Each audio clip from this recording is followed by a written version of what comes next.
Hi friends, Callisto அப்படிங்கிற Exo பிளானட்டுக்கு அடியில் ஒரு பெரிய கடல் இருக்குன்னு விஞ்ஞானிகள் கண்டுபிடிச்சாங்க. அது மட்டும் இல்லாமல் அவங்க கண்டுபிடிச்ச 24 எக்ஸோ பிளானட்ஸில் 2 எக்ஸோ பிளானட்ஸ் மட்டும் பூமியை விட இன்னும் பெட்டராக இருக்கு. பூமியை விட 8 மடங்கு பெருசாகவும் இருக்கு. நம்மளோட சூரிய குடும்பத்தில் பூமியை விட எத்தனையோ மடங்கு பெட்டராக இருக்கிற, வாழ்க்கைக்கு பொருத்தமாக இருக்கிற ஒரு பிரம்மாண்டமான கிரகம் இருக்கு. அதுதான் காலிஸ்டோ. இது ஜூபிட்டரின் 2வது பெரிய நிலவு. ஆனால் இது மக்களிடையே அந்த அளவுக்கு அங்கீகரிக்கப்படாத ஒரு கிரகமாக இருக்கு. இந்த இமேஜ்ல தெரிகிற வெண்மையான பிரதேசத்தை ஆரம்பத்தில் ராட்சத கற்கள்னு நினைச்சாங்க. ஆனா அதுக்கப்புறம் தான் தெரியுது இது ஒரு பனி பிரதேசம்னு. 1990 காலகட்டத்தில் விஞ்ஞானிகள் கண்டுபிடிச்ச காலிஸ்டோ கடல் தண்ணியிலிருந்து ராக்கெட் ப்ரொபலன்ஸை தயாரிக்க முடியும்னு கண்டுபிடிச்சாங்க.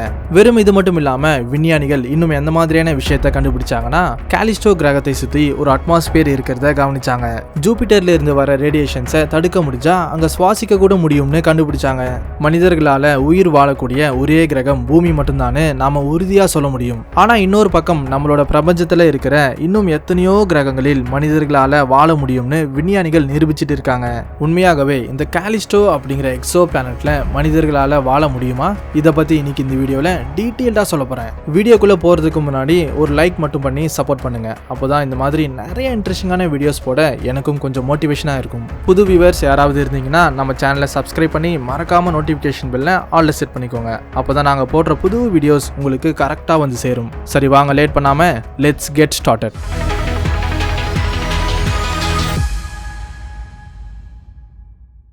அக்டோபர் 5, 2020 டிர்க் ஸ்குல்ஷே மக்கூச் அப்படிங்கிற ஆஸ்ட்ரோபிசிக்ஸ் ப்ரொஃபசர் பூமியை விட பெட்டரான கிரகங்கள் எதனா இருக்கான்னு ஆராய்ச்சி செய்யும் போது நிறைய புது விஷயங்கள் வெளியாச்சு. 1 இல்ல 2 இல்ல, கிட்டத்தட்ட 24 கிரகங்கள் பூமியை விட பெட்டரா இருக்குன்னு கண்டுபிடிச்சாங்க. இதை பத்தி இன்னும் நிறைய விஷயங்களை தெரிஞ்சுக்க அவங்க ஒரு டீமை உருவாக்கி தீவிரமா ஆராய்ச்சி செய்யறாங்க. இதுல சில முக்கியமான கண்டிஷன்ஸும் இருக்கு. ஒருவேளை எதுனா ஒரு குறிப்பிட்ட கிரகம் அந்த கண்டிஷன்ஸ்க்கு ஒத்து போனா அது மேல இன்னும் அதிகமான ஆராய்ச்சிகளை செய்வாங்க. அதுல முதலாவது கண்டிஷன் அந்த கிரகத்துக்கும் அதோட ஹாட் ஸ்டாருக்கும் இடையே இருக்கிற தூரம். 2வது, அந்த கிரகத்தில் மனிதர்களால வாழ முடியுமா? ஒருவேளை இது சாத்தியம்னா அந்த கிரகத்துல எந்த அளவுக்கு அதிகமான தண்ணி இருக்குன்னு கண்டுபிடிப்பாங்க. 3வது கண்டிஷன் அந்த கிரகத்தின் சைஸ், மாஸ் எவ்வளவு இருக்குன்னு கண்டுபிடிப்பாங்க.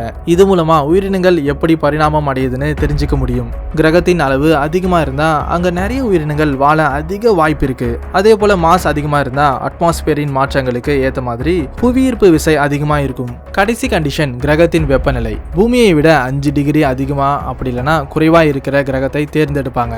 பூமியின் 36% டிராபிக்கல் ரீஜியன், அதாவது வெப்பமண்டல பகுதி. ஆனா அதிகமான கோல்ட் டெம்பரேச்சர்ல கூட நுண்ணுயிர்களால வாழ முடியும். அப்படிப்பட்ட அட்மாஸ்பியர் டெம்பரேச்சர் இருக்கிற கிரகத்தை ஆராய்ச்சி செய்வாங்க. இந்த மாதிரியான சில கண்டிஷன்ஸை அடிப்படையாக கொண்டு விஞ்ஞானிகள் ஆராய்ச்சி செய்யும் போது அவங்களுக்கு பூமிக்கு பக்கத்துல இருக்கிற 2 கிரகங்கள் தென்பட்டுச்சு. அதுல ஒண்ணு லூட்டன் பி பிளானட். 2017 முதல் முறையா கண்டுபிடிச்ச இந்த கிரகத்துல உயிர் வாழ்றதுக்கு தேவையான அட்மாஸ்பியர் மட்டும் இல்லாம உயிரினங்களுக்கு முக்கியமான ஹைட்ரோ கார்பன்ஸ், அமினோ ஆசிட்ஸ் மாதிரியான பதார்த்தங்கள் இங்க அதிக அளவுல இருக்குன்னு தெரிய வந்தது. இங்க உயிர் வாழ்றதுக்கு தேவையான வசதிகள் இருக்கிறத பார்த்து இது ஏலியன்ஸால உருவாக்கப்பட்டிருக்குமோன்னு விஞ்ஞானிகள் சந்தேகப்பட்டாங்க. அதை நிரூபிக்க 2018 மெய்தி அப்படிங்கிற அமைப்பு அந்த கிரகத்துக்கு சில சிக்னல்ஸை அனுப்புனாங்க. அதாவது மேத்தமெட்டிக்ஸ் மற்றும் சயின்ஸ்க்கு சம்பந்தப்பட்ட சில மெசேஜஸ் அனுப்பப்பட்டிருக்கு. ஒருவேளை அங்க ஏலியன்ஸ் இருந்தா இதுக்கான பதில் 2042க்குள்ள கிடைக்கும்னு விஞ்ஞானிகள் எதிர்பார்க்கறாங்க. மனிதர்களால வாழக்கூடிய 2வது கிரகம் TRAPPIST-1 சிஸ்டம். பூமியின் பாலைவனத்தில் இருக்கிற மணலை எப்படி நம்மளால எண்ண முடியாதோ அந்த அளவுக்கு அதிகமான நட்சத்திரங்களும் நம்மளோட பிரபஞ்சத்தில் இருக்கு. நட்சத்திரங்கள் மட்டுமே இவ்வளவு அதிகமா இருந்தா அப்போ கிரகங்கள் எவ்வளவு இருக்கும்னு கொஞ்சம் யோசிச்சு பாருங்க. இந்த பிரபஞ்சத்தில் இருக்கிற மற்ற கிரகங்களை விட வெறும் பூமியில் மட்டும்தான் மனித வாழ்க்கை சாத்தியம்னு சொல்றது ரொம்ப ஆச்சரியமா இருக்குல்ல. பூமியிலிருந்து 40 லைட் இயர்ஸ் தூரத்துல ஒரு முழுமையான நட்சத்திர அமைப்பு இருக்கு. அதுல கிட்டத்தட்ட 7 கிரகங்கள் பூமி மாதிரியே இருக்கலாம்னு விஞ்ஞானிகள் நம்புறாங்க. முக்கியமா மனிதர்களால வாழக்கூடிய 3 கிரகங்கள் மட்டும் எப்படி பூமி சூரியனை சுத்தி வருதோ அதே போல அந்த நட்சத்திரத்தை சுத்துது. 2017 கண்டுபிடிக்கப்பட்ட இந்த TRAPPIST-1 சிஸ்டம்ல பூமியை விட எத்தனையோ வருஷங்கள் பழமையான கிரகங்கள் இருக்கு. இதோட அர்த்தம் ஒருவேளை இந்த கிரகங்களில் உயிரினங்கள் வாழ்ந்திருந்தா அது பூமியை விட பல மடங்கு வளர்ச்சி அடைஞ்சிருக்கும். இப்போ அந்த கிரகங்கள் எல்லாமே ஜூபிட்டரின் சின்ன நட்சத்திரத்தை சுத்தி வருது. இந்த நட்சத்திரம் சூரியன் மாதிரி ரொம்ப சூடா இல்லாம கொஞ்சம் குளிர்ச்சியா இருக்கும். இந்த கிரகத்துல பூமி மாதிரி டைடல் லாக்கிங் கூட இருக்கு. அதாவது அந்த கிரகம் சுத்தும் போது கிரகத்தின் எந்த பக்கம் நட்சத்திரத்தை ஃபேஸ் பண்ணியிருக்கோ அங்க டெம்பரேச்சர் சூடா இருக்கும், இன்னொரு பக்கம் குளிர்ச்சியா இருக்கும். இப்படிப்பட்ட சூழ்நிலையில் இந்த ரெண்டு வித்தியாசமான நிலைமைகளுக்கு நடுவுல ஒரு புது லேயர் உருவாகும். அதுதான் உயிரினங்கள் வாழ்றதுக்கு தேவையான அட்மாஸ்பியரை உருவாக்கி தரும். டிராபிஸ்ட் 1 சிஸ்டம்ல கிரகங்கள் எந்த அளவுக்கு பக்கத்துல இருக்கும்னா ஒரு கிரகத்துல இருந்து இன்னொரு கிரகத்தை நம்மளோட கண்களால தெளிவா பார்க்க முடியும். TOI அப்படிங்கிற இன்னொரு நட்சத்திர அமைப்புல 2 கிரகங்கள் மனிதர்கள் வாழ்றதுக்கு தகுதியானதா இருக்கு. அது TOI 700d and TOI 700e. அது மட்டும் இல்லாம இந்த 2 எக்ஸோ பிளானட்ஸின் மாஸ் பூமி மாதிரியே இருக்குன்னு சொல்லப்படுது. TOI 700d சூரியனை சுத்தி 1 கம்ப்ளீட் ரொட்டேஷன் செய்ய 28 நாட்கள் டைம் எடுக்கும். இதுவே 700eக்கு 37 நாட்கள் டைம் எடுக்கும். பூமிக்கு பக்கத்துல இருக்கிற இந்த 2 கிரகங்களில் ஒருவேளை ஒரே மாதிரியான அட்மாஸ்பியர் இருந்தா உயிர் வாழ்றதுக்கு எந்த பிரச்சனையும் இருக்காது. ஆச்சரியமான விஷயம் என்னன்னா TOI 700dல செடிகள் மரங்களும் இருக்குன்னு விஞ்ஞானிகள் சொல்றாங்க.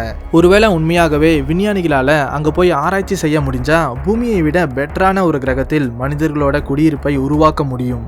இந்த பிரபஞ்சத்தின் எந்த கிரகமாக இருந்தாலும் சரி அங்க பரிணாம வளர்ச்சியின் அமைப்பு கிட்டத்தட்ட ஒரே மாதிரி தான் இருக்கும். அதே போல எதனா ஒரு ஏலியன் பிளானட்ல இந்த எவல்யூஷன் சீக்வன்ஸ் ரொம்ப எளிதா இருக்கும். ஆனா இதுவே சூப்பர் ஹேபிட்டபிள் பிளானட்ஸ்ல கொஞ்சம் கடினமா இருக்கும். ஏன்னா சூரியனை விட அதிக வயசான இந்த கிரகங்களில் அடிக்கடி அட்மாஸ்பியரிக் சேஞ்சஸ் நடக்கும். சூரியனின் வாழ்நாள் ஏறக்குறைய 10 பில்லியன் ஆண்டுகள். ஆனா பூமியில் ஒரு உயிர் பிறக்கணும்னா அட்லீஸ்ட் 4 பில்லியன் ஆண்டுகள் டைம் எடுக்கும். உண்மையா சொல்லப்போனா சில நட்சத்திரங்களின் வாழ்நாள் சூரியனை விட அதிகமாக இருக்கும். அந்த மாதிரியான கிரகங்களில் உயிரினங்களின் குடியிருப்பு ஏற்பட அதிக நேரம் எடுக்கும். சரி, இந்த மாதிரியான கிரகங்களில் ஏலியன்ஸ் லைஃப் எப்படி கண்டுபிடிக்க முடியும்? அதுக்கு முன்னாடி நாம ரெட் டுவார்ஃபை கண்டுபிடிக்கணும். மற்ற கிரகங்களோடு இதை கம்பேர் பண்ணும்போது ரெட் டுவார்ஃப் ரொம்ப குளிர்ச்சியா இருக்கும். அது மட்டும் இல்லாம இதுல 30 இருந்து 70 பில்லியன் ஆண்டுகள் வாழ்நாள் கூட இருக்கும். ரெட் டுவார்ஃப் ஆர்பிட்ல சுத்துற எந்த கிரகமாக இருந்தாலும் சரி, ஒருவேளை அங்க வாழ்க்கை இருந்தா அது பரிணாமம் அடைய பூமியை விட அதிக நேரம் எடுக்கும். அதாவது 8 இருந்து 10 பில்லியன் ஆண்டுகள் ஆகும். இதோட அர்த்தம் ஒருவேளை அங்க இப்போ ஏலியன்ஸ் இருந்தா 8 பில்லியன் ஆண்டுகளுக்கு அப்புறம் நாம அதை பத்தி தெரிஞ்சுக்க முயற்சி பண்ணா அதுக்கு சம்மந்தப்பட்ட எந்த ஒரு அடையாளங்களும் இருக்காது. அதனாலதான் ஏலியன்ஸை கண்டுபிடிக்கிறது ரொம்ப கஷ்டமான வேலை. KOI பிளானட்ஸ் KOI 5715.01 KOI 5554.01 இது 2 கிரகங்களோட பெயர். இந்த 2 கிரகங்களும் மனிதர்கள் வாழ்றதுக்கு சாதகமா இருக்குன்னு விஞ்ஞானிகள் சொல்றாங்க.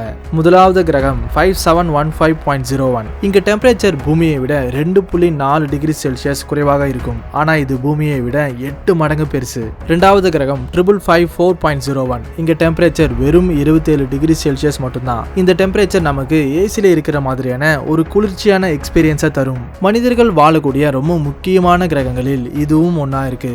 அடுத்ததா கெப்லர் 452b.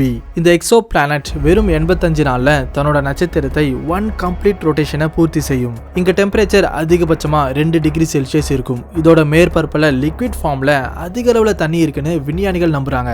அது மட்டும் இல்லாம இந்த கெப்லர் 452b கிரகத்தில் பூமியை விட அதிக புவியீர்ப்பு விசை இருக்கு.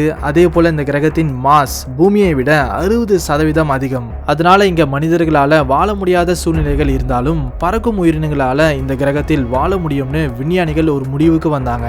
ஒருவேளை நாம இந்த எக்ஸோ பிளானட்டுக்கு போனா நம்மளோட ஹார்ட் பீட்டின் வேகம் 2 மடங்கு அதிகமாகும். நம்மளோட உடல் மேல பிரஷரும் அதிகமாகும். அதனால ரத்த ஓட்டம் அதிகமாகி பிளட் பிரஷரும் இன்க்ரீஸ் ஆகும். இது மூலமா மாரடைப்பு ஏற்பட அதிக வாய்ப்பு இருக்கு.